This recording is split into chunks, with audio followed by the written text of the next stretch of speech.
Hi, I'm Mike Blume. This is the third part in contrasting full preterism with partial preterism. And the big difference between full and partial preterism is that full preterism believes there's no general resurrection to come. There's no end of Satan's influence in the world. There's no end of sin's influence in the world. There's really no end of death because people will continue to die. And partial preterism says, no, that stuff is all going to end. All of it. God's will is going to be done in earth as it is in heaven. There's no sin in heaven. This can't be fulfilled in the earth if full preterism is correct, because full preterism says sin will always be in the world. So this leads to another conclusion, and this one scares me the most about full preterism. No full preterist whom I know, I'm not saying there's none out there, but none whom I know has ever been able to respond to this yet. Adam brought sin into the world. And while Romans 5 states that Christ's work of obedience did beyond and did above the degree of influence that Adam's disobedience accomplished, full preterism makes this untrue. Full preterism must conclude that the sin that Adam brought into the world, at best, is only suppressed by believers in this world. Sin is in our flesh. It's in my flesh whether I'm redeemed or not. Even after we're saved, sin is still in our flesh. And that's why Paul said he kept his body under, lest sin rise up, as it did in Romans chapter 7, when he was sort of in the beginning stages of his Christianity and realized that sin rose up and slew him when he tried to make himself obey the law of God. That's one reason why I claim our bodies are not redeemed yet, like full preterists say they are. Sin is in our flesh. We struggle daily with it. We can suppress it by walking after the Spirit, and that's the greatest victory we can have against sin, according to full preterism, until we die. And saints will live and die forever, according to full preterism. And yet they say death is already destroyed. How can death be destroyed if people still die? According to partial preterism, it is literally true that death is going to be destroyed. There's the church in heaven, and there's the church in the earth. We're all one body called the church. But the saints in heaven are presently free from their sinful flesh. The saints in the earth are not. And full preterism implies that these two elements of the church will never converge except on an individual's basis and come together to one day see no longer a distinction.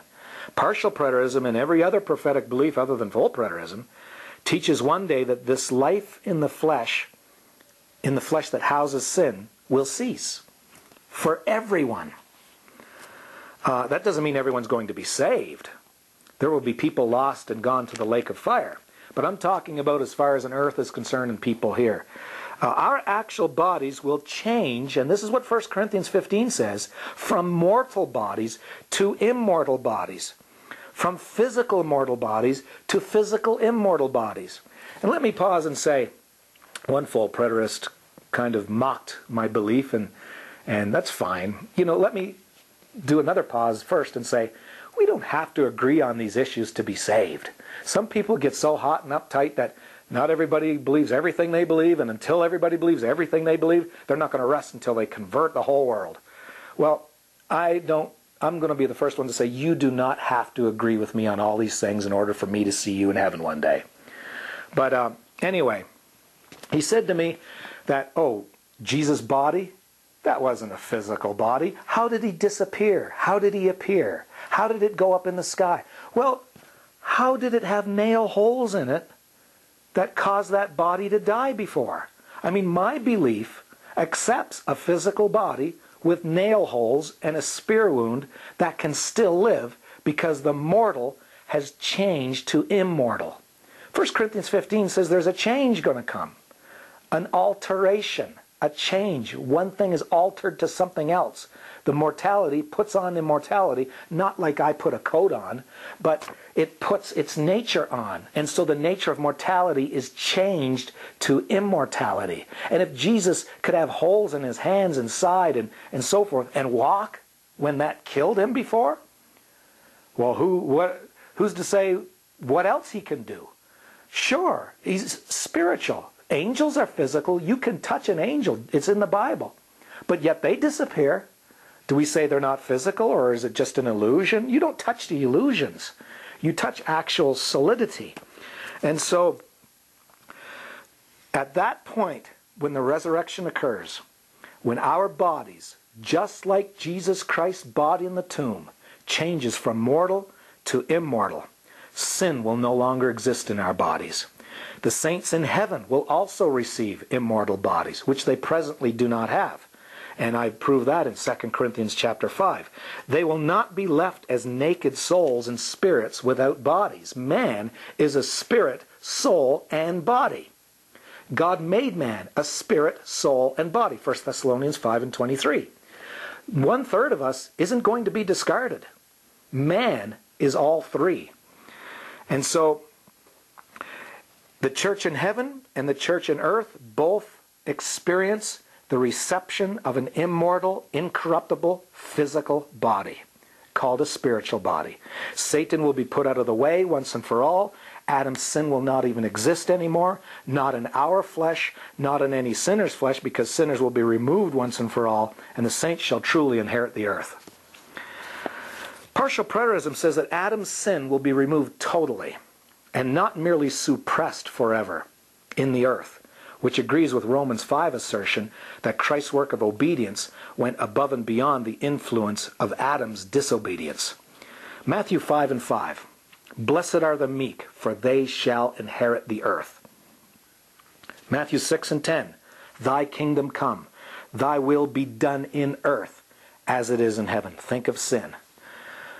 Psalm 37:28. For the Lord loveth judgment, and forsaketh not his saints. They are preserved forever, but the seed of the wicked shall be cut off. That will never happen according to full preterism. The seed of the wicked will remain. Psalm 37:38. But the transgressors shall be destroyed together. The end of the wicked shall be cut off. That'll never happen in full preterism. Proverbs 2:21. For the upright shall dwell in the land, and the perfect shall remain in it. Verse 22. But the wicked shall be cut off from the earth, and the transgressors shall be rooted out of it.